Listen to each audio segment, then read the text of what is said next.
नमस्कार। आकाशवाणी से प्रस्तुत है समाचार प्रभात।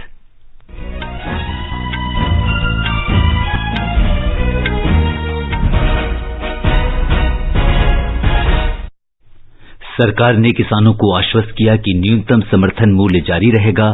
कहा, मंडियों और कृषि उपज बाजार समितियों को मजबूत किया जाएगा। तमिलनाडु और पुदुचेरी में चक्रवात निवार से हुए नुकसान के आकलन के लिए गठित अंतर मंत्रालयीय केंद्रीय दल आज से प्रभावित क्षेत्रों का दौरा करेगा। कृतज्ञ राष्ट्र आज भारत रत्न डॉक्टर भीमराव आंबेडकर को उनकी 64वीं पुण्यतिथि महापरिनिर्वाण दिवस के अवसर पर श्रद्धांजलि अर्पित कर रहा है। देश में कोविड-19 से स्वस्थ होने की दर 94.28% हुई और क्रिकेट में भारत और ऑस्ट्रेलिया आज दूसरे T20 मुकाबले में आमने सामने।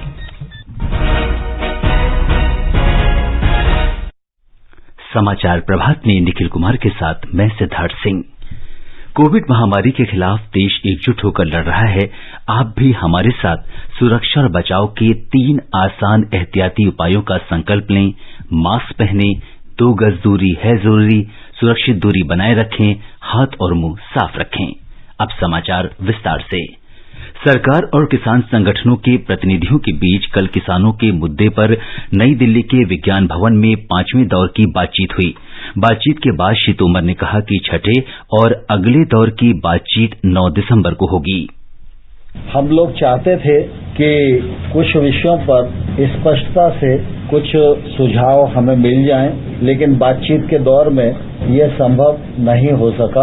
अब 9 तारीख को पुनः ये बैठक होगी और हमने किसानों को कहा है कि सरकार आपके सभी पहलुओं पर विचार करेगी और हमारी कोशिश होगी कि समाधान का रास्ता हम खोजें। लेकिन समाधान का रास्ता खोजने में यह उपयुक्त होता कि किसान नेताओं के भी कुछ सुझाव मिल जाते तो हमको रास्ता निकालना थोड़ा आसान होता। केंद्रीय कृषि मंत्री नरेंद्र सिंह तोमर ने बातचीत के बाद संवाददाताओं से कहा कि किसान संगठनों को फिर आश्वस्त किया गया है कि न्यूनतम समर्थन मूल्य MSP प्रणाली जारी रहेगी। चर्चा बहुत अच्छे माहौल में हुई। हमने कहा है कि MSP जारी रहेगी। MSP पर किसी भी प्रकार का खतरा और इस पर शंका करना बेबुनियाद है, लेकिन फिर भी किसी के मन में कोई शंका है तो सरकार उसका समाधान करने के लिए पूरी तरह तैयार है। श्री तोमर ने कहा कि कृषि उपज बाजार समिति APMC अधिनियम राज्य से संबंधित है और सरकार का इरादा न तो राज्यों में मंडियों को प्रभावित करना है, न ही वे कानून से प्रभावित हैं।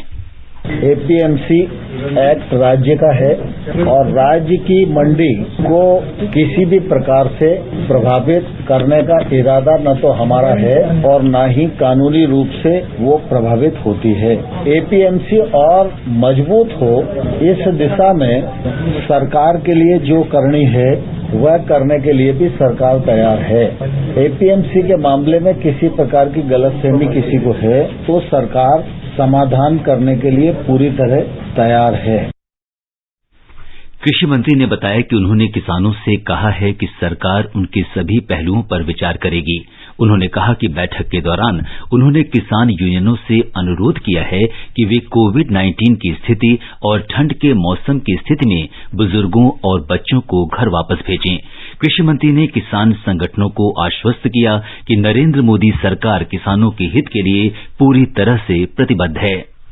मैं यह आश्वस्त करना चाहता हूं कि प्रधानमंत्री नरेंद्र मोदी जी की सरकार किसानों के प्रति पूरी तरह प्रतिबद्ध थी, है और आने वाले कल में भी रहेगी। अगर आप 6 वर्ष मोदी जी के कार्यकाल में कृषि के क्षेत्र को देखेंगे तो मोदी जी के नेतृत्व में आमूलचूल परिवर्तन किया गया है। इसमें किसान की आमदनी में बढ़ोतरी हुई है, योजनाएं बनी है, बजट बढ़ा है, MSP बढ़ी है, सरकारी खरीद बढ़ी है और किसान महंगी फसलों की ओर आकर्षित हो सकें, किसान टेक्नोलॉजी से जुड़ सकें और किसान समृद्धि की ओर बढ़ सकें। इस मामले में मोदी जी की सरकार ने ऐतिहासिक रूप से काम किया है। प्रधानमंत्री नरेंद्र मोदी इस महीने की 10 तारीख को नई दिल्ली में प्रस्तावित नए संसद भवन की आधारशिला रखेंगे। लोकसभा अध्यक्ष ओम बिरला ने बताया कि नए भवन का निर्माण अगले 100 वर्ष की आवश्यकताओं को ध्यान में रखकर किया जा रहा है।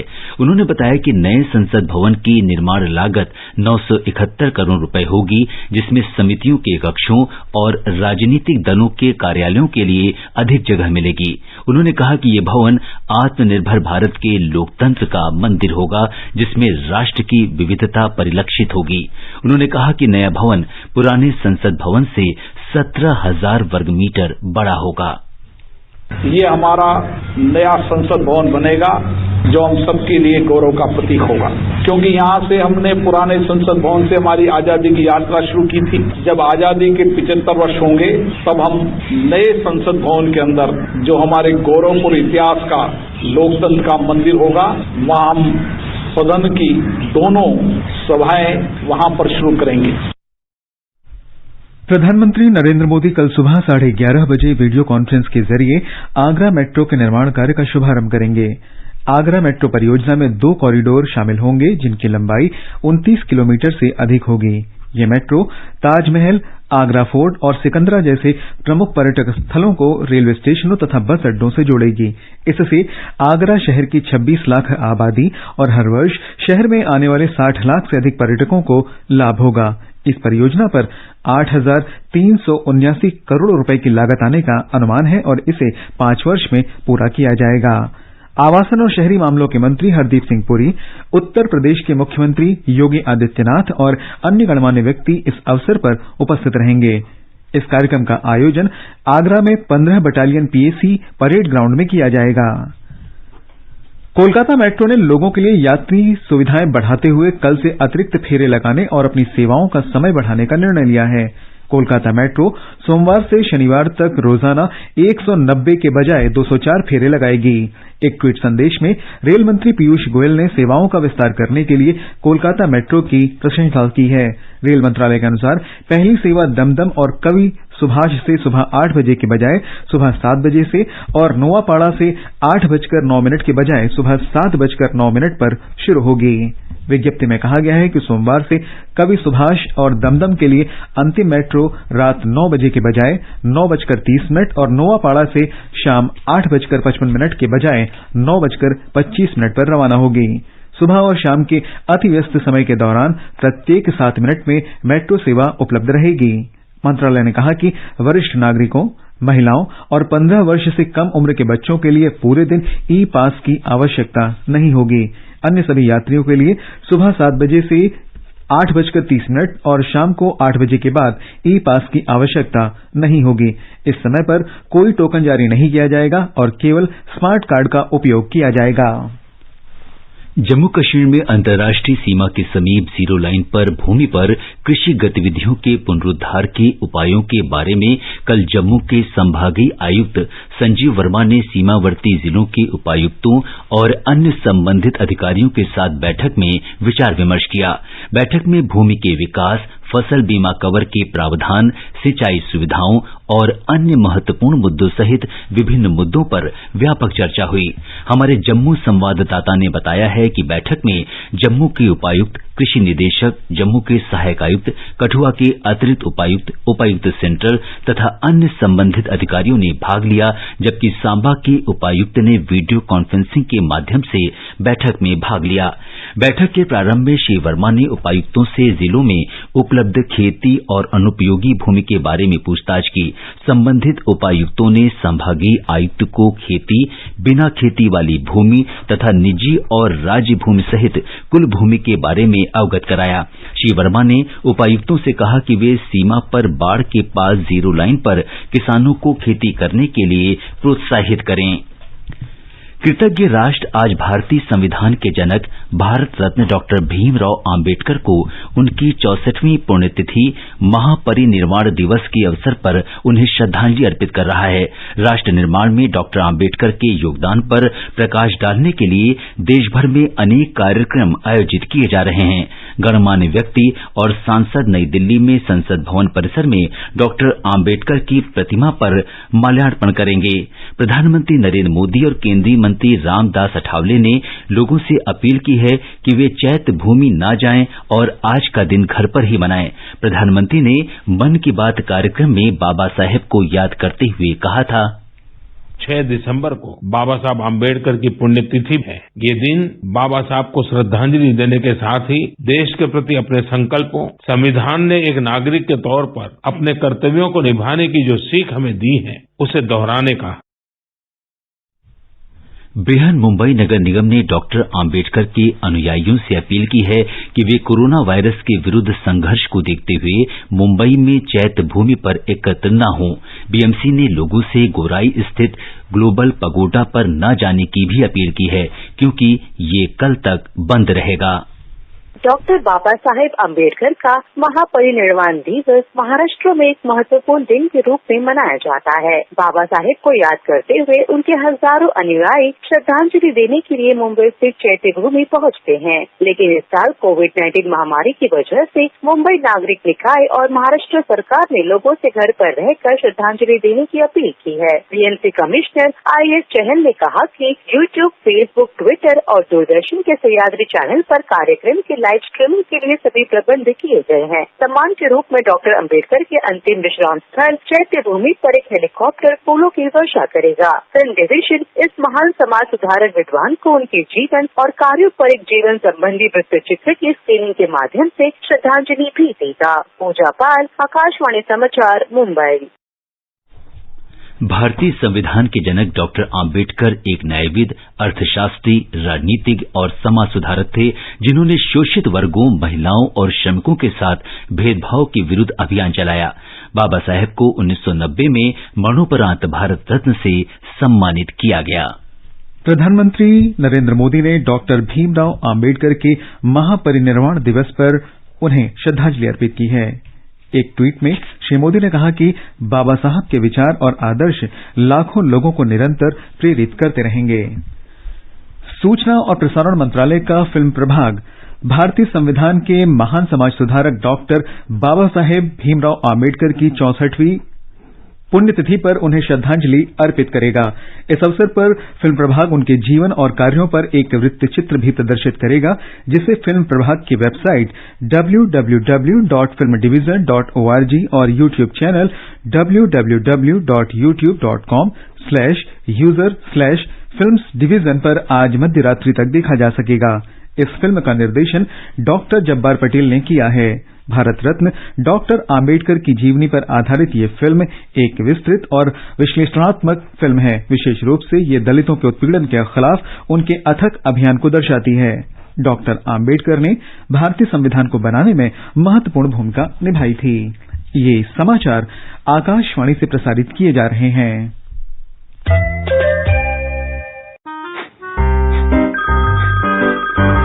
सर, आपका KYC अपडेट करना है, नहीं तो अकाउंट और ATM कार्ड ब्लॉक हो जाएगा। सावधान, सावधान। 2.5 करोड़ का इनाम मुझे। देखिए, अनजाने कॉल्स, फर्जी ईमेल्स, लिंक्स और जाली ऐप से अपना पिन, OTP, पासवर्ड कभी भी किसी के साथ शेयर न करें। आप रहेंगे सावधान तो नहीं होगा नुकसान। RBI कहता है, जानकार बनिए, सतर्क रहिए।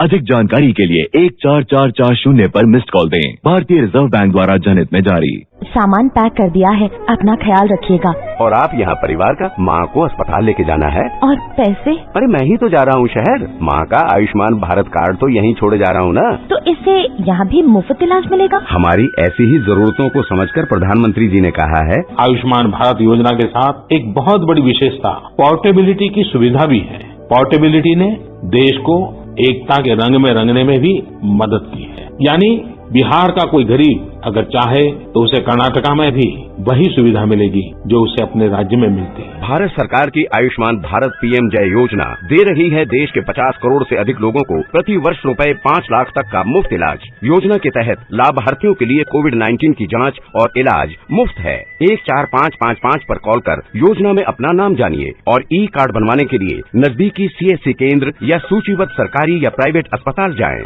आयुष्मान भारत की छांव, शहर हो या गांव। समाचार प्रभात में आपका फिर स्वागत है। और आगे बढ़ने से पहले एक नजर मुख्य समाचारों पर। सरकार ने किसानों को आश्वस्त किया है कि न्यूनतम समर्थन मूल्य जारी रहेगा। कहा, मंडियों और कृषि उपज बाजार समितियों को मजबूत किया जाएगा। तमिलनाडु और पुदुचेरी में चक्रवात निवार से हुए नुकसान के आकलन के लिए गठित अंतर मंत्रालयीय केंद्रीय दल आज से प्रभावित क्षेत्रों का दौरा करेगा। कृतज्ञ राष्ट्र आज भारत रत्न डॉक्टर भीमराव आम्बेडकर को उनकी 64वीं पुण्यतिथि महापरिनिर्वाण दिवस के अवसर पर श्रद्धांजलि अर्पित कर रहा है। देश में कोविड से स्वस्थ होने की दर 94.28% हुई और क्रिकेट में भारत तथा ऑस्ट्रेलिया आज दूसरे T20 मुकाबले में आमने सामने।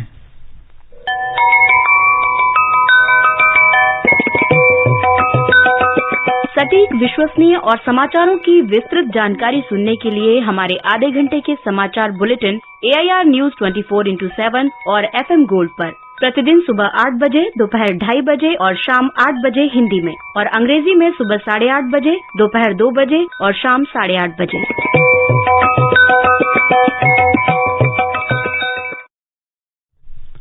देश में कोविड संक्रमित लोगों की संख्या 4,10,000 से कम हो गई है। अब रोगियों की कुल संख्या 4,09,689 हो गई है। ये पिछले 136 दिनों में सबसे कम है। 22 जुलाई को कुल रोगी 4,11,133 थे। स्वास्थ्य मंत्रालय ने कहा है कि ऐसा लोगों की स्वस्थ होने की दर बढ़ने से हुआ है। इसके साथ ही देश में स्वस्थ होने की दर 94.28% हो गई है। पिछले 24 घंटों में 42,533 रोगियों के स्वस्थ होने के साथ ही इनकी कुल संख्या 90,58,822 हो गई है। भारतीय आयुर्विज्ञान अनुसंधान परिषद के अनुसार पिछले 24 घंटों के दौरान 11,57,000 से अधिक नमूनों का परीक्षण किया गया। अब तक कुल 14,58,00,000 से अधिक नमूनों की जांच की गई है। इस बीच दिल्ली में कल 3,419 लोगों में कोविड संक्रमण की पुष्टि हुई। इससे राष्ट्रीय राजधानी में संक्रमितों की संख्या बढ़कर 5,89,000 से अधिक हो गई। दिल्ली सरकार ने बताया है कि अब तक 5,53,000 से अधिक लोग उपचार के बाद स्वस्थ हो गए हैं। दिल्ली में कल 4,916 लोग ठीक हुए, जबकि 77 लोगों की संक्रमण से मौत हुई। राष्ट्रीय राजधानी में संक्रमण से मरने वालों की संख्या अब बढ़कर 9,574 हो गई है। फिलहाल 26,678 लोगों का विभिन्न अस्पतालों में उपचार चल रहा है। बिहार में कोविड संक्रमण से स्वस्थ होने की दर में सुधार हुआ है और ये 97.2% हो गई है। ये राष्ट्रीय औसत से 2.92% ज्यादा है। राज्य के स्वास्थ्य मंत्री मंगल पांडेय ने बताया, राज्य में उपचाराधीन रोगियों की संख्या लगातार घट रही है। श्री पांडेय ने कहा कि फिलहाल 5,382 रोगियों का विभिन्न अस्पतालों में उपचार चल रहा है, जिनमें से पटना में सर्वाधिक 1,911 रोगी हैं। कल 728 रोगी उपचार के बाद स्वस्थ हुए, जबकि 573 लोगों में कोरोना संक्रमण की पुष्टि हुई। राज्य में 2,31,866 रोगी संक्रमण से मुक्त हो चुके हैं। कल 1,28,000 से अधिक नमूनों की जांच की गई। राज्य में 1,53,00,000 से अधिक नमूनों की कोविड जांच हो चुकी है। उत्तर प्रदेश सरकार ने लगभग 2 करोड़ कोविड जांच करने का एक नया रिकॉर्ड बनाया है। मुख्यमंत्री योगी आदित्यनाथ ने राज्य में और अधिक आईसीयू बेड लगाने का आदेश दिया है। हमारे संवाददाता ने बताया है कि मुख्यमंत्री कल लखनऊ में एक उच्च स्तरीय बैठक में अनलॉक व्यवस्था की समीक्षा कर रहे थे।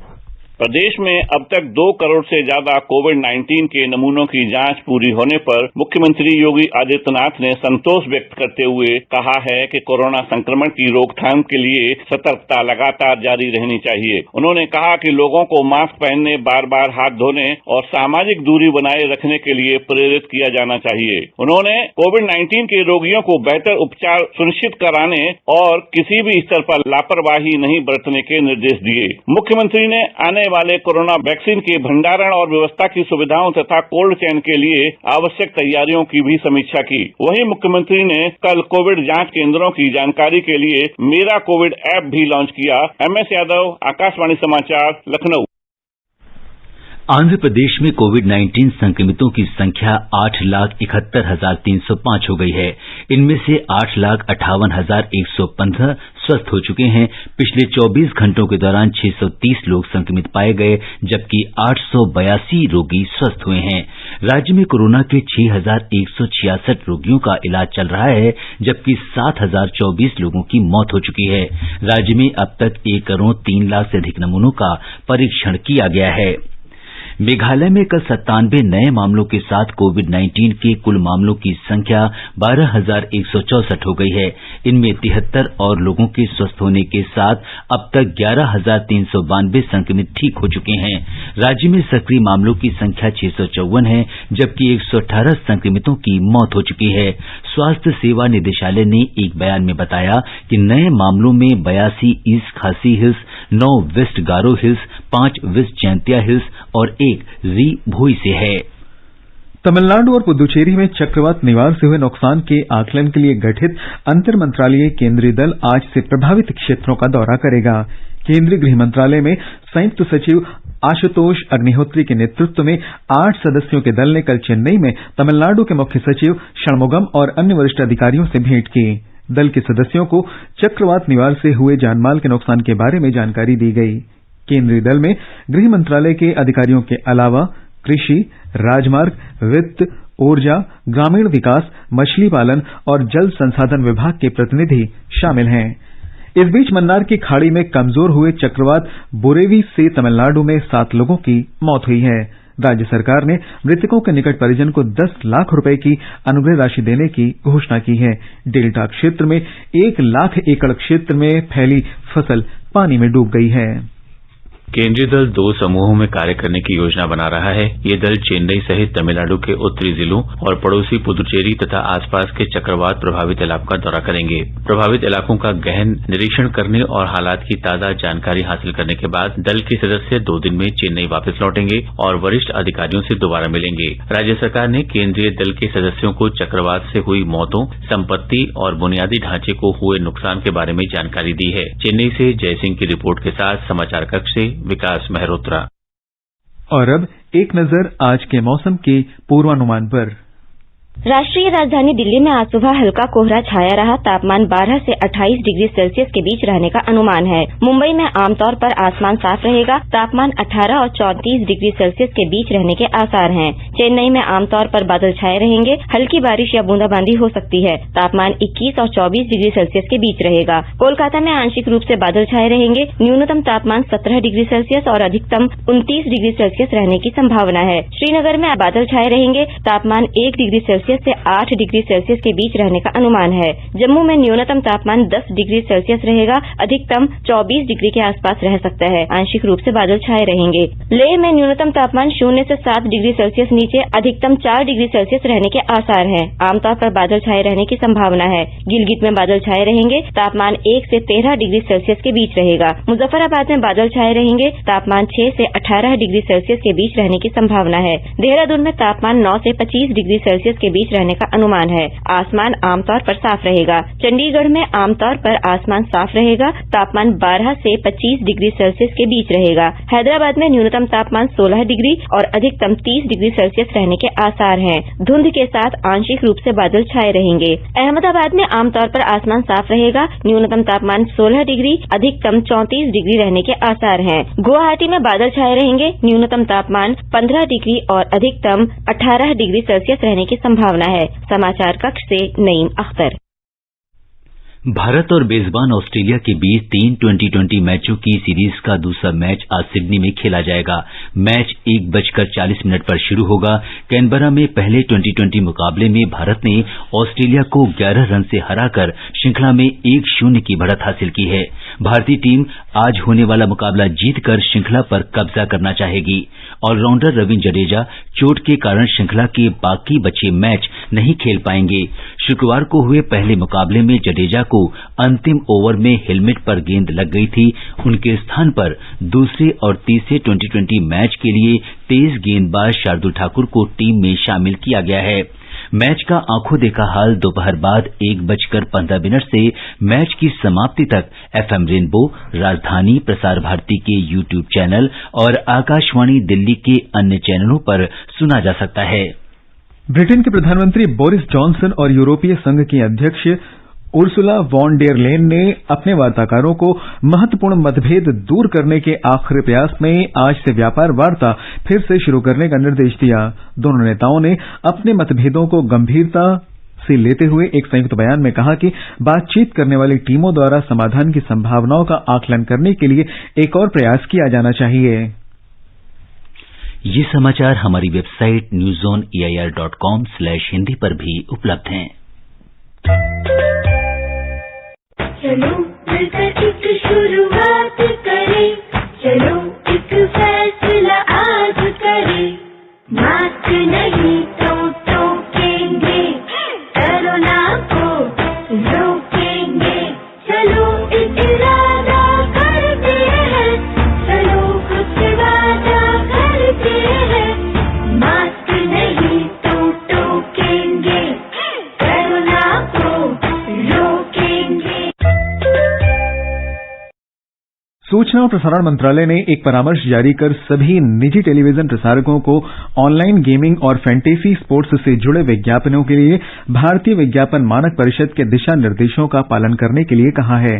मंत्रालय ने सलाह दी है कि विज्ञापनों में गैर कानूनी या कानून में वर्जित गतिविधियों को बढ़ावा नहीं दिया जाना चाहिए।